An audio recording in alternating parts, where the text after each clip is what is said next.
May 1966. A Rolling Stone single hits the radio. Within seconds, something feels wrong. Darker, more hypnotic, almost obsessive.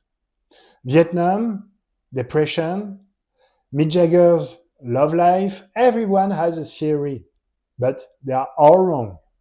Because what you are actually hearing is a man watching his own mind collapse in real time. And this song was barely supposed to exist.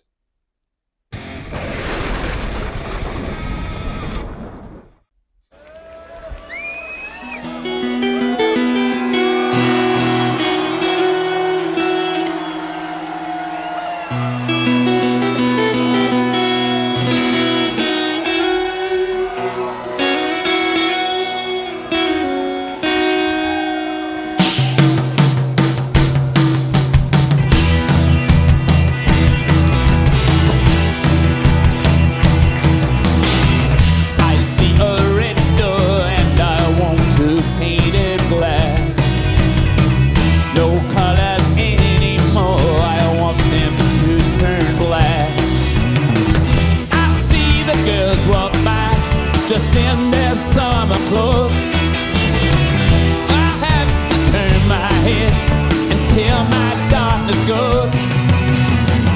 I see a line of cars and they're all painted black. The mid-60s are supposed to feel good. Bright colors, new freedom, the rise of counterculture. And then Painted Black shows up and drains all the color out of the room. A sitar leads the melody, inspired by the same sonic wave the Beatles just stepped into with Norwegian Wood. But here, it sounds different. Not curious, not experimental, hunting. The song shots to number one in the US and the UK, almost instantly. Over 200,000 pre-orders in Britain alone. Everyone's listening. But no one agrees on what they are hearing. And the more people try to explain it, the further they drift from the truth. With flowers and my love both never to come back, I see people turn their heads and quickly look away. Like a newborn baby, it just happens every day.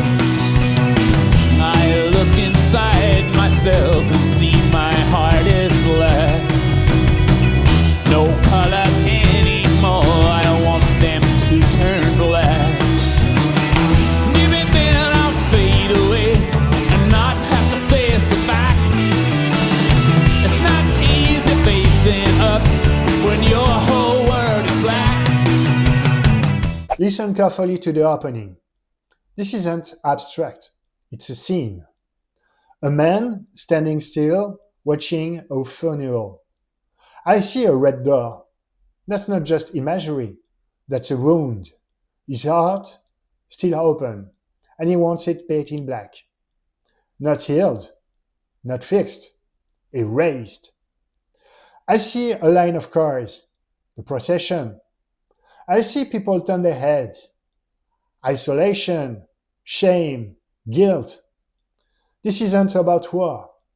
This isn't about fame. This is about loss so intense, the only solution feels like emotional shutdown.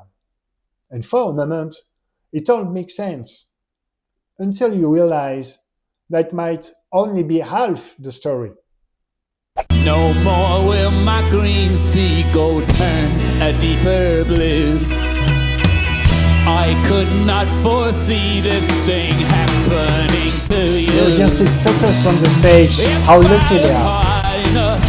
Into the setting sun, my love will laugh with me before the morning comes.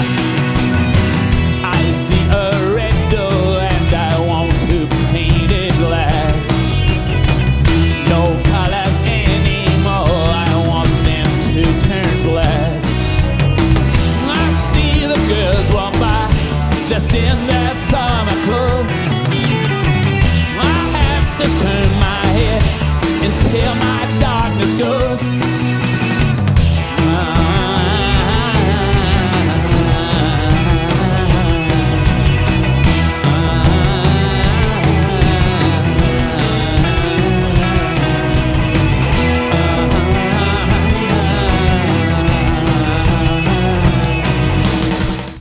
Because something else is happening in this song, something more subtle and more disturbing.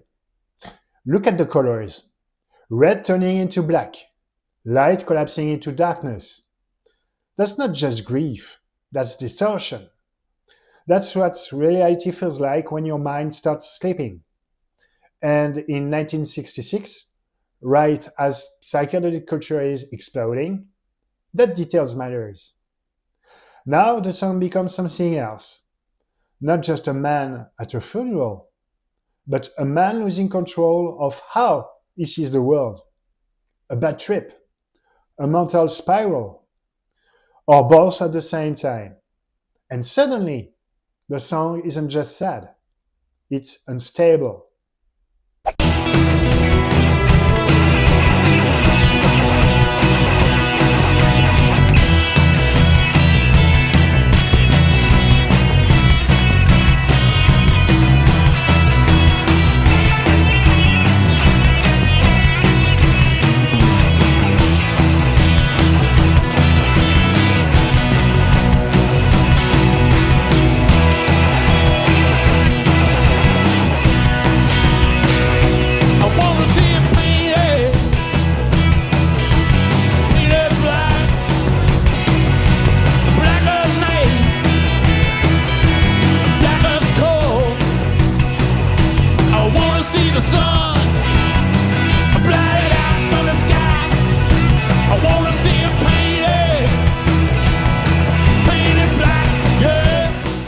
And the way it was created?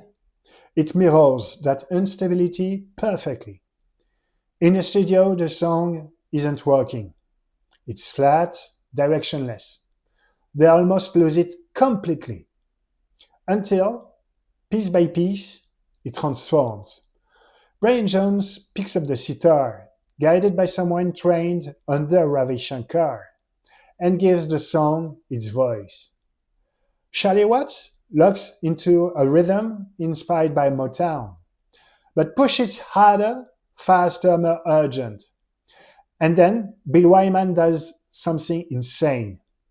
He lies under an organ and plays bass with his fists on the pedals.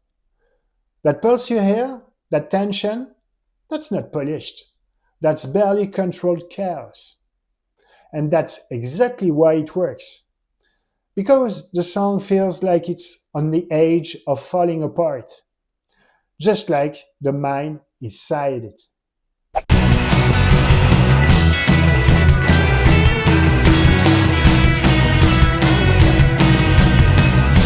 This footage is from the Shine a Light movie by Martin Scorsese.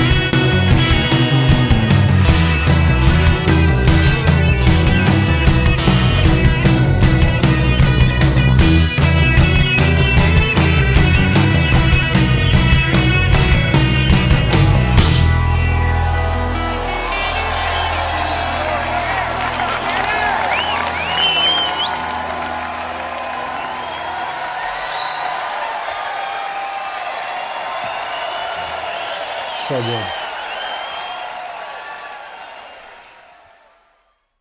Paint in Black wasn't just a hit, it was a shift. It took the optimism of the 60s and cracked it up open. Not with politics, not with slogans, but with something more honest.